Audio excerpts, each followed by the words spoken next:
Bonjour à tous, всем привет. Dans cette vidéo, on va parler de l'aspect des verbes russes. Alors je fais un petit test. Aujourd'hui, je ne vais pas vous faire de vidéo, mais plutôt un audio. J'ai pas mal de trucs à vous dire et j'ai besoin de l'illustrer avec des images. Du coup, j'ai pas envie d'alourdir tout ça avec une vidéo en plus, donc c'est pour ça que je vais juste vous passer des images. Avant tout, comme d'habitude, si vous êtes débutant et si vous ne connaissez pas encore l'alphabet russe et la prononciation, dans la description de la vidéo, vous avez un lien sur lequel vous pouvez cliquer pour recevoir une série de vidéos totalement gratuites, totalement offertes, pour apprendre l'alphabet russe et sa prononciation. Comme ça, ça met tout le monde au même niveau pour suivre mes vidéos. Mais bon, si vous le connaissez déjà, on peut tout de suite commencer. Alors, avant toute chose, j'aimerais vous faire réaliser quelque chose. Avant de vous parler de l'aspect des verbes russes, j'aimerais simplement vous faire réaliser qu'est-ce qu'on a en français, nous. Pourquoi est-ce qu'en français on n'a pas ça? Donc là, vous voyez à l'écran, je vous ai mis quelques phrases. Enfin, quelques phrases, quelques conjugaisons. Je faisais, j'ai fait. Je fais, je serai en train de faire, et je ferai. Alors, en quoi ces conjugaisons se distinguent-elles? Alors là, donc pour les distinguer, je vais les placer sur une frise chronologique. Et donc là, on voit les points communs entre ces actions-là. Là, vous voyez, vous avez le passé, le présent et le futur. Au passé, on a « je faisais ». Au présent, on a « je fais », mais on ne va pas en parler tout de suite. Et au futur, on a « je serai en train de faire ». Là, quand on dit « je faisais », en français, donc, c'est ce qu'on appelle l'imparfait. Et j'exprime une action qui a duré dans le passé. Si je dis par exemple je faisais à manger, là en fait je suis en train de vous dire que pendant une certaine période, c'est vraiment la chose à retenir, pendant une certaine période j'étais en train de faire cette action là. Et là même chose au futur, quand je dis je serai en train de faire à manger, là je vous dis encore une fois que pendant une certaine période je serai en train de pratiquer cette action. Et donc on va comparer ça avec les autres verbes, c'est-à-dire j'ai fait et je ferai. Et là vous voyez que c'est légèrement différent. Pour le passé, tout à l'heure on avait l'imparfait, quand je dis je faisais. Là, c'est pas de l'imparfait, j'ai fait, c'est du passé composé. Donc j'ai fait à manger. Là en fait, quand je dis j'ai fait à manger, je me concentre pas sur la durée de l'action, la période pendant laquelle l'action s'est déroulée, mais je me concentre sur le fait que cette action s'est déroulée. Point. En fait, c'est un point dans la chronologie quand je dis j'ai fait. Et même chose quand je dis je ferai. Quand je dis je ferai, c'est un point qui sera dans le futur. C'est pas une période pendant laquelle l'action va se dérouler. Non, non. C'est un point dans la chronologie. C'est tout. Et donc, en français, pour faire la distinction finalement entre une action qui dure, que ce soit dans le passé ou dans le futur, et une action qui n'est qu'un point dans la chronologie, encore une fois, que ce soit dans le passé ou dans le futur, on a différents temps. Dans le passé, on a la distinction entre l'imparfait, je faisais, et le passé composé, j'ai fait. Dans le futur, on a la distinction entre je serai en train de faire, je crois que c'est ce qu'on appelle un gérondif, en train de faire, et le futur simple, je ferai. Mais les Russes, vous le savez peut-être, ils n'ont pas ça. En russe, il n'y a pas d'imparfait, il n'y a pas de passé composé, de passé simple, de plus que parfait, de choses comme ça pour distinguer. Il n'y a que 3 temps, le passé, le présent et le futur.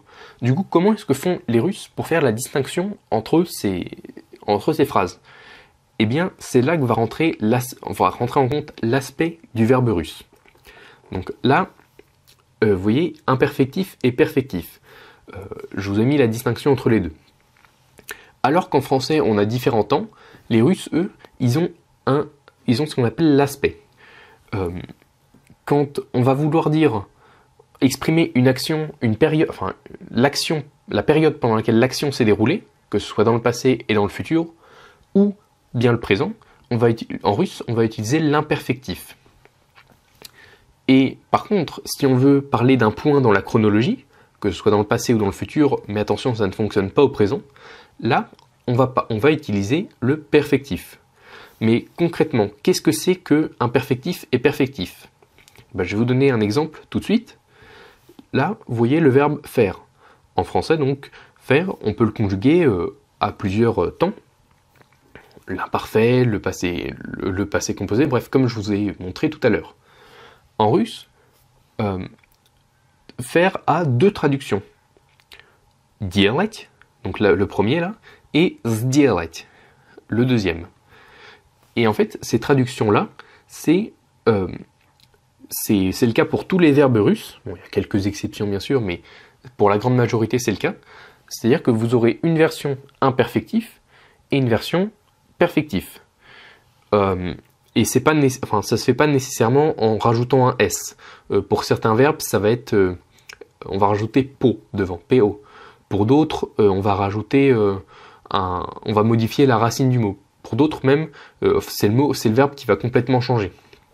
Bref, je peux pas vous donner de schéma précis étant donné que ça change un peu n'importe comment. Enfin, n'importe comment, on se comprend. Hein.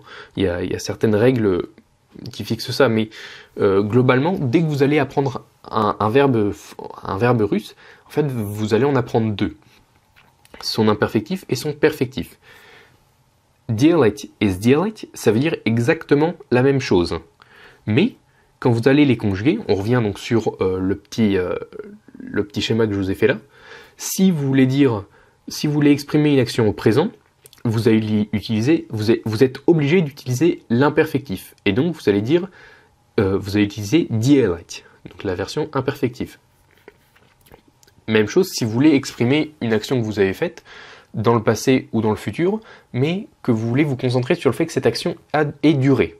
Si vous voulez mettre en avant cet aspect, vous allez utiliser l'imperfectif. Par contre, si vous voulez dire que votre action, si vous vous concentrez sur le fait que vous avez fait quelque chose dans le passé et que c'était qu'une seule fois et que donc c'est qu'un point dans la chronologie, et ben vous allez utiliser сделать parce que ça correspond aux valeurs du perfectif. Pardon.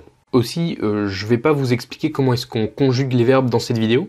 J'ai simplement envie que vous compreniez vraiment comment fonctionne le système. Donc s'il y a bien une chose dont vous devez vous souvenir, je vais vous faire le petit récapitulatif, c'est vraiment ce que vous voyez à l'écran là.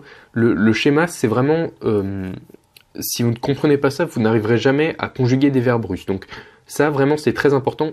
Faites en sorte de le comprendre. Ne l'apprenez pas par cœur, de toute façon, ça va venir naturellement. Mais comprenez-le.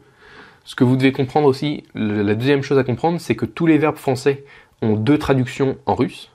Et déjà à partir de là, vous avez compris l'essence de la vidéo.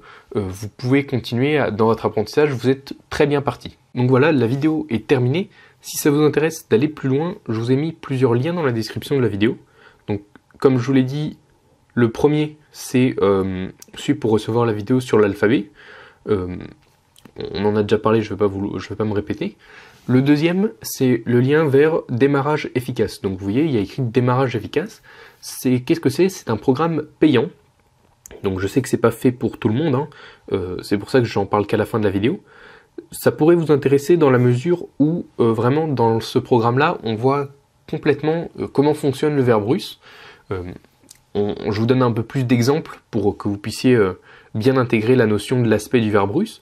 En plus de ça, je vous explique comment les conjuguer, parce que là je vous ai pas dit comment est-ce qu'on fait pour former le passé ou le futur.